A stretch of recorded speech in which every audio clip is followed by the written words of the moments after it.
우리가 성경을 보면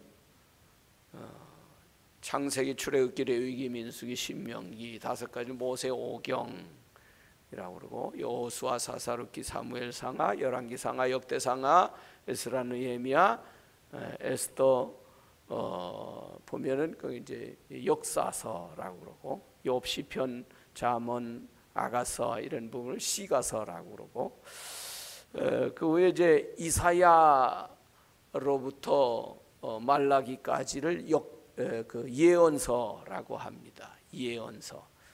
근데 이 예언서는 둘로 나누죠. 대예언서, 소예언서. 그래서 이사야, 예레미야, 에스겔, 다니엘 이거는 네 권이죠. 그래서 4대 예언서 그렇게 얘기를 하는데, 대예언서, 소예언서는 훌륭하고 좀 덜 훌륭하고 그런 게 아니고 분량이 많아요. 예언의 분량이 많아. 성경이 이제 많으면 대예언서, 좀 적으면 소예언서 그렇게 얘기를 하죠. 그래서 대예언서는 이사야, 예레미야, 에스겔, 다니엘. 그다음에 호세아부터 요엘, 아모스, 오바댜, 요나, 미가, 나훔, 하박국, 스바냐, 학개, 스가랴, 말라기 12권. 요거는 이제 소예언서다. 분량이 적습니다. 그래서 소예언서. 소예언서 중에 12개 중에 7번째 책이 바로 나훔서입니다. 오늘 1절에 보니까 니느웨에 대한 중한 경고, 곧 엘고스 사람 나훔의 묵시의 글이라, 이렇게 시작을 합니다. 나훔 선지자의 고향이 엘고스라고 하는 거죠. 엘고스 사람. 그리고 묵시의 글이라고 하는 것은 나훔 선지자가 스스로 공부를 하거나 스스로 연구를 해봐서 얻은 결론으로 이렇게 기록한 것이 아니라 하나님께서 계시로 주셔서 알게 된 말씀이다, 그런 얘기죠. 그래서 내가 하나님이 주신 말씀을 증거한 것이다 하는 거죠. 나훔서의 이 내용을 보면 니느웨에 대한 중한 경고라, 그렇게 말씀하고 있죠. 그래서 니느웨가 죄악으로 말미암아 멸망하게 될 것이라고 경고하는 것입니다. 나훔 선지자가 이 예언의 대상으로 삼은 것은 두 가지입니다. 하나는 아수르의 수도 니느웨. 니느웨는 아수르의 수도입니다. 서울입니다. 이 니느웨에 대한 것, 또 하나는 이 아수르 제국의 왕에 대한 것입니다. 어느 특정한 왕을 지칭하기보다는 아수르를 통치하는 그 왕 전체에 관한 것이죠. 그래서 아수르의 수도인 니느웨 망한다. 그리고 왕도, 통치하는 왕도 망한다라고 하는 두 가지 내용을 이제 예언하고 있습니다. 아수르는 나훔 선지자가 이 예언을 한 후에 한 50년 정도 지난 BC 612년 바벨론 군대에 의해서, 바벨론 제국에 의해서 그 예언대로 완전히 멸망합니다. 나훔이라고 하는 이름의 의미는 위로입니다. 위로. 아수르, 지금 이 아수르 니느웨를 서울로 하고 있는 제국 아수르는 이스라엘을 아주 못살게 구는데, 이스라엘이 둘로 갈라지잖아요. 북이스라엘 또 남유다. 그렇게 둘로 갈라져서 역사를 이어나갈 때 북이스라엘을 침공해서 BC 721년에 먼저 멸망을 시켜버립니다. 이스라엘 둘 중에 하나를, 이제 북쪽 이스라엘을 멸망시키고, 그 후에 한 20년 후에 또다시 그때가 이제 BC 701년이죠. 북이스라엘이 멸망한 거는 그 721년, 한 20년 지나서 701년, 이제 거꾸로 가는 거니까 숫자가 많을수록 이제 더 옛날로 돌아가는 거고, 숫자가 적을수록 이제 가까이 오는 거죠. 그래서 이 701년 그때가 누구냐면 히스기야 왕 때예요. 히스기야 왕 때 남왕국 유다도 침공을 합니다. 그래서 이스라엘이 아주 풍전등화와 같이 굉장히 어려움을 당하고 있었던 거, 새벽마다 성경 전체 이제 통독해 오면서 기억나실 겁니다. 그래서 이 남방 유다의 생존도 이제 위태로운 그런 때에 있었습니다. 그러므로 이 나훔 선지자가 지금 하는 게 뭐라고 그랬어요? 아수르가, 니느웨가 멸망한다. 니느웨 멸망한다는 건 아수르가 멸망한다는 거거든요. 그리고 아수르 왕도 망한다, 이런 내용이잖아요. 그러니까 이런 내용이 이스라엘 백성에게 위로가 돼요, 안 돼요? 되는 거죠. 나훔이라는 뜻이 위로라는 의미를 가지고 있다고 그랬죠. 그러니까 정말 나훔의 예언을 통해서 이스라엘 백성들이 이제 얼마든지 위로를 받는 것이죠.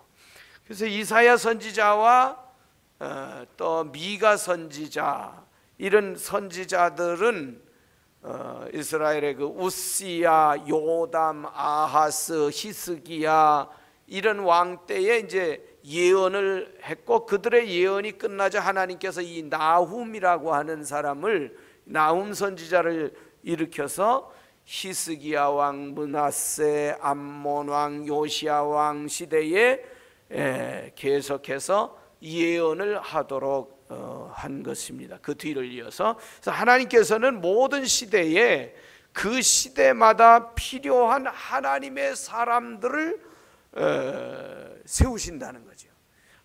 그 시대에 필요한 하나님의 말씀을 증거하게 하기 위해서 하나님께서 그 시대에 필요한 사람들을 세우시는 것을 우리가 알 수 있습니다. 한 시대에 유능한 예언자가 있었지만 사람이니까 죽잖아요. 그 죽으면 예언자가 없어지는 것이 아니고, 하나님께서는 새로운 세대에 다시 새로운 하나님의 사람들을 세워 나가시는 것입니다. 우리가 나훔서를 통해서 알 수 있는 몇 가지 사실들을 이제 살펴보기를 원하는데, 첫째는 나훔서에는 모든 국가, 모든 개인은 책임 있는 삶을 살아야 한다고 하는 메시지를 우리에게 주고 있습니다. 모든 국가나 모든 개인은 자기에게 주어진 그 책임 있는 삶을 살지 않으면 안 되는 거예요. 아수르는 하나님께서 택한 나라가 아니라 이방 국가이거든요. 그런데 하나님께서 이방 국가에 어떻게 살든 말든 그냥 놔두시는 게 아니라, 아수르라고 하는 이 이방 국가의 죄악에 대해서도 하나님은 책임을 물으시는 것입니다. 2절의 말씀 우리 다 같이요, 시작. 여호와는 투기하시며 보복하시는 하나님이시니라. 여호와는 보복하시며 자기를 대적하는 자에게 진노를 또 품으시는. 자, 하나님께서는 물론 사랑의 하나님이시지만, 우리 사랑의 하나님, 하나님의 성품 사랑과 공의, 이렇게 크게 얘기하죠. 동전의 양립과 같다 그러죠. 하여튼 하나님은 사랑의 하나님이신 걸 분명해. 이거는 흔들릴 수 없는 진리입니다. 그러나 하나님을 사랑의 하나님이라고만 이야기해서는 안 되는 것이죠. 하나님에게는 또 공의가 있는 것이죠. 그래서 하나님께서는 하나님을 대적하는 자에게 진노를 품으시고, 하나님을 거스르는 자에게 보복을 하시는 분이다 라고 하는 것을 말씀하고 있어요. 아수르라고 하는 이 이방 국가가 하나님을 대적하고 죄를 많이 지었어요. 그래서 아수르라고 하는 나라 네 가지 특징이 있는데, 첫째는 탐욕스럽고, 둘째는 사자처럼 잔인하고, 아수르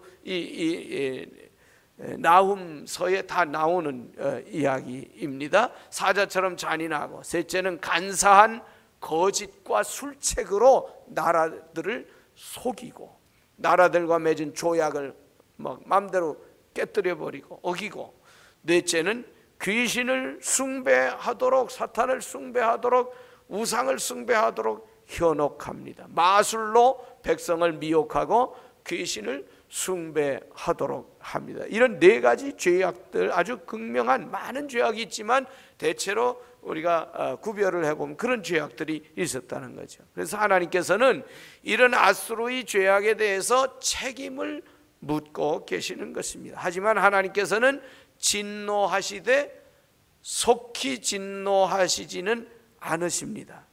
저는 이게 너무 감사한 거예요. 그죠? 우리가 어떤 잘못을 저질렀을 때 즉결 심판으로, 하나님이 잘못했을 때 즉결 그때 바로 막 심판해 버린다면 여기에 살아남아 있을 사람이 거의 없을 거예요. 우리가 다 실수하고 잘못하잖아요. 그러나 하나님은 기다리시잖아요. 그 실수와 잘못을 깨닫고 돌아오기를, 회개하기를 기다리시잖아요. 그래서 3절에 보니까 여호와는 노하기를 어떻게 하세요? 더디하시며, 노하기를 더디하시며. 금방 노하신다고 그러면 뭐 살아남을 사람 없어요. 그대로 그냥 즉결 처분이지, 거기서 즉각적으로 그냥. 그래서 여호와는 노하기를 더디하시며, 그래서 우리 피조 세계를 다 다스리는 하나님께서 노하기를 더디하신다라고 하는 게 너무 우리에게는 은혜가 되는 말씀이에요. 사실은 하나님께서 노하기를 더디하신다. 그래서 이것도 하나님의 중요한 속성 가운데 하나입니다. 그래서 하나님께서는 이 아수르라고 하는 나라가 극악무도한 죄를 지어도 바로 때려버리지 않는단 말이에요. 바로 심판하지 않으시고 오래 참고 기다리시는 것이죠. 그런데 사람들은 하나님의 이런 성품, 오래 참고 기다리시고 이런 거를 오해를 해가지고 그런 걸 오히려 멸시합니다. 죄를 지어도 뭐 괜찮네?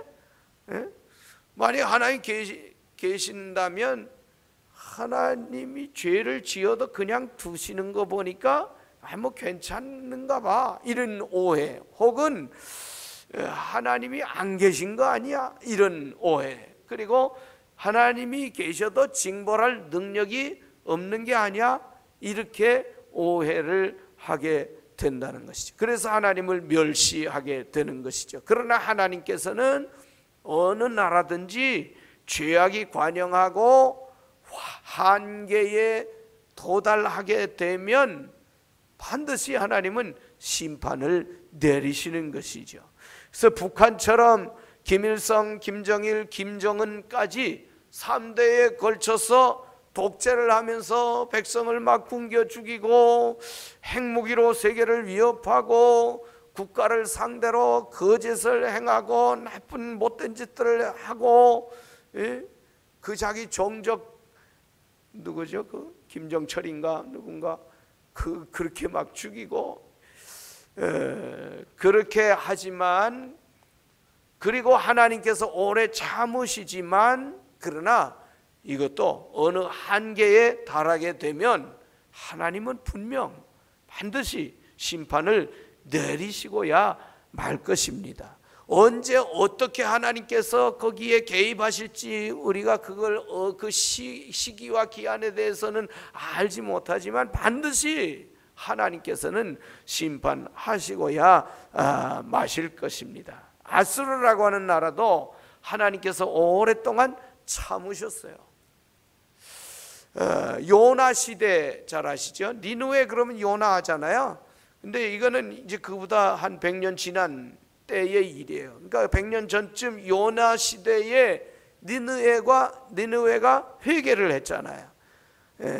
그래서 그 회개를 한 뒤에 망하게 하지 않고 하나님께서 100여 년을 참으시고 또 그로부터 한 수십 년을 또 참으시다가 결국 BC 612년에 바벨론 군대를 보내셔서 아수르를 완전히 멸망시키신 걸 볼 수가 있습니다. 그러니까 개인도 마찬가지고 공동체도 마찬가지고 다 마찬가지예요.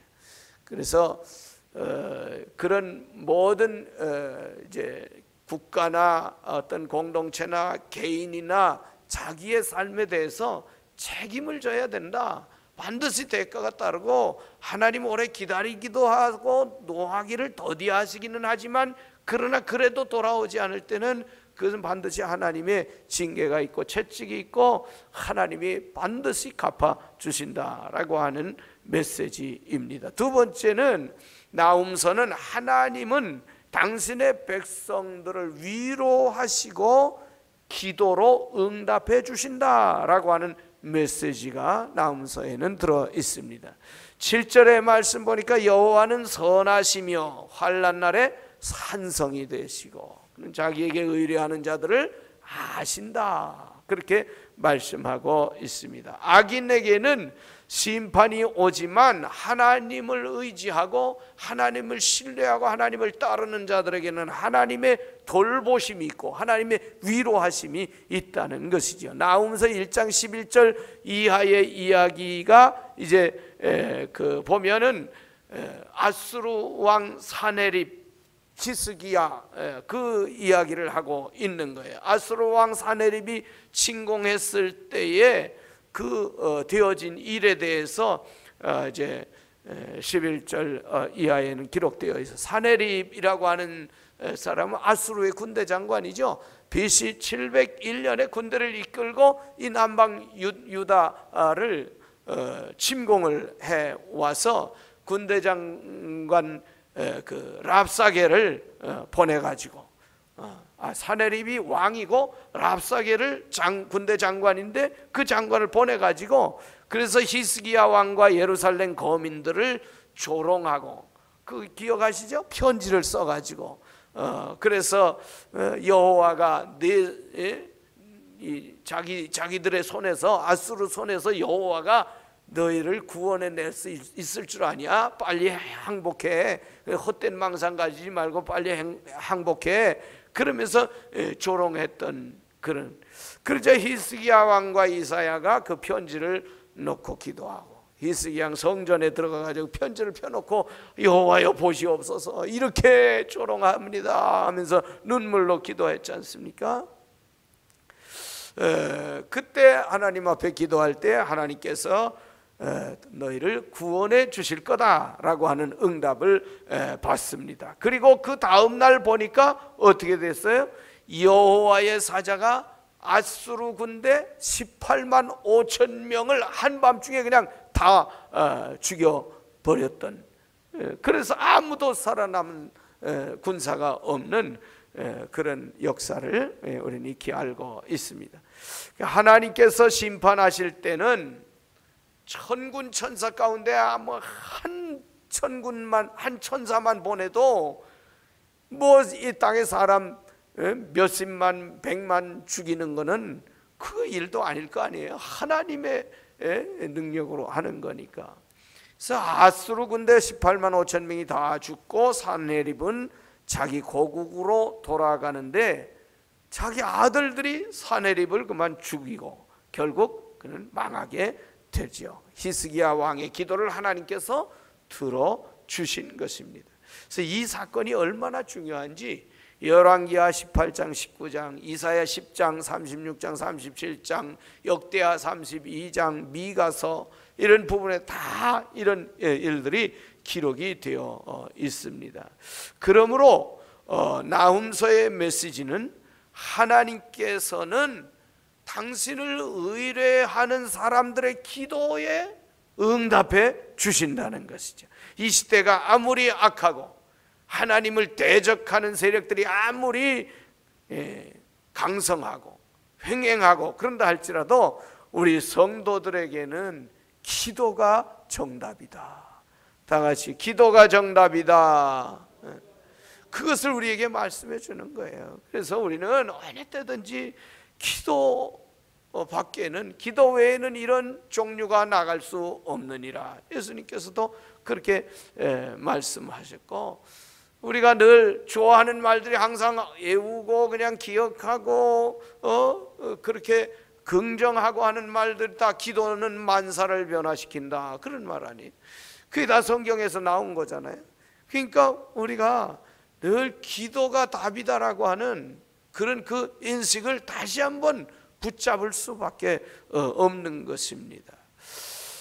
히스기야 왕뿐만 아니라 여호와를 의뢰하는 모든 사람에게는 기도가 승리의 원동력인 줄로 믿습니다. 기도하면 여호와 하나님께서 환난 날에 산성이 되어 주시고 피난처가 되어 주신다고 했습니다.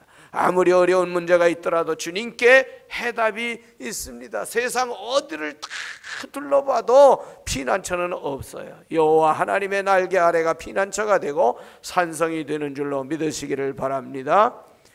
피난처 있으니 환난을 당한 자 이리 오라. 땅들이 변하고 물결이 일어나 산 위에 넘치되 두렵지 않네. 할렐루야. 피난처 있으니 환난을 당한 자 이리 오라.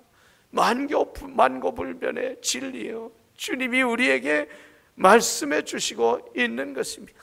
땅들이 변하고 물결이 일어나 산 위에 넘치되 두렵지 않네. 아무리 코로나 아니라 코로나 할아버지가 와도 정말 우리가 피난처 되시는 분 하나님이시라고 하는 사실을 굳게 붙잡고 하나님 앞에 기도하며 매달려서 두려움에 떨지 말고 강하고 담대할 수 있는 우리 성도가 다 되시기를 주의 이름으로 축복합니다. 세 번째 나훔서는 하나님의 은혜는 각자 개인에게 부어 주신다는 메시지가 있습니다. 우리는 각각 한 사람 각자가 다 은혜를 받아야 돼. 내 걸로 받아야 돼요. 혼인잔치에 기름 나눠달라고 해봐야 소용이 없는 것이죠. 그때 가서 나눠달라고 아무리 친한 친구가 기름 가지고 있다고 그래도 내가 안 가지고 있으면 소용이 없는 것이죠. 나훔이 예언하기 이전에 100여 년 전 아수르의 수도 니느웨는 대단했던 도시였어요. 요나 시대의 그 니느웨는 대단했어요. 좌우를 분별 못하는 어린 아이들이 12만 명이었다고 하니까 어른까지 다 계산한다면 60만 이상 되는, 지금이야 뭐 60만 도시 뭐 별거 아닌 것 같지만 강원도에도 사실 몇 개 없잖아요. 그런 도시가 있나요? 근데 옛날에는 이 뭐 기원전 예수님 오시기 600년 700년 전 그때는 이게 뭐 60만 그런 도시라고 하는 엄청난 인구가 사는 이 도시, 이 니느웨, 대단한 거예요.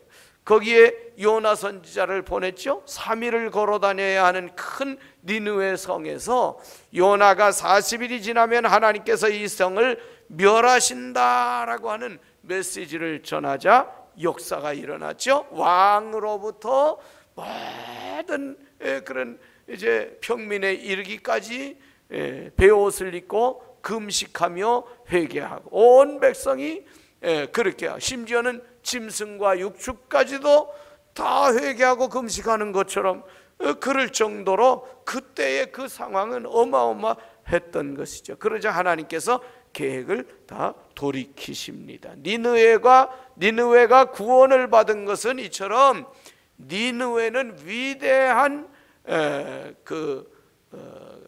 하나님의 말씀을 받아들이고 하나님의 말씀에 꼬꾸라져서 회개 자복하는 그런 현장이었었다는 것, 분명한 사실이지만 그러나 그로부터 3, 4대가 지나니까 니느웨는 인류 역사 가운데 다시 가장 악한 그런 세대가 됐다는 것이죠. 경건했던 자들의 그 후손들이 가장 불경건한 자가 되었다라고 하는 것이죠. 그러므로 하나님의 은혜는 핏줄을 따라가는 게 아니에요. 핏줄을 따라가는 게 아니라 개인에게 다 개인적인 거예요. 개인적인 거. 아버지가 은혜 받았다고 자녀가 꼭 은혜 받는 것이 아니더라는 거죠. 아버지가 목사라고 해서 자녀가 저절로 뭐 그렇게 은혜 받는 것이 아니라는 것이죠. 자녀도 하나님 앞에 기도해서 하나님의 은혜를 받아야 되는 것이죠. 하나님의 은혜는 핏줄을 따라가는 것이 아니라 각각 은혜를 받아야 된다라고 하는 것입니다. 우리 어렸을 때 비하면 지금 우리나라는 복을 엄청 받았지 않습니까? 우리 어렸을 때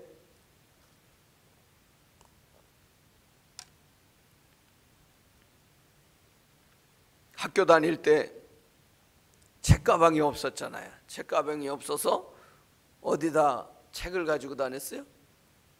네? 보자기다 둘둘 말아가지고 보자기다 딱 해서 딱 싸가지고 양쪽에 끈 해가지고 남자는 어깨에다가 메고 여자는 허리에다가 이렇게 그래가지고 학교를 다녔잖아요. 연필도 없어가지고 그냥 몽당 연필 될 때까지 쓰다가 또 잘 써지도 않아 침 묻혀가지고 막 또 쓰고. 그런데 지금은 어떻습니까? 우리나라가 엄청난 복을 받았죠. 신앙적으로도 생각해 보면 우리 어렸을 때는 성령의 은사를 체험하고 사모하고 뜨거운 열정 가지고 어디 이웃교회 부흥회 한다고 그러면 그냥 막 도시락 싸가지고 가가지고 가서 은혜 받고, 지방에 한다고 그래도 지방에도 뭐 며칠씩 막 하면 가서 쌀 가지고 가서 막 밥해 먹으면서 참석하면서 밤에는 막 사경회 같은 거 하면 막 그렇게 은혜 받고 막 그렇게 했었는데, 그렇게 우리가 했다고 그래서 우리의 후손들도 그런 부흥의 시대를 경험하리라고 하는 보장이 없어요.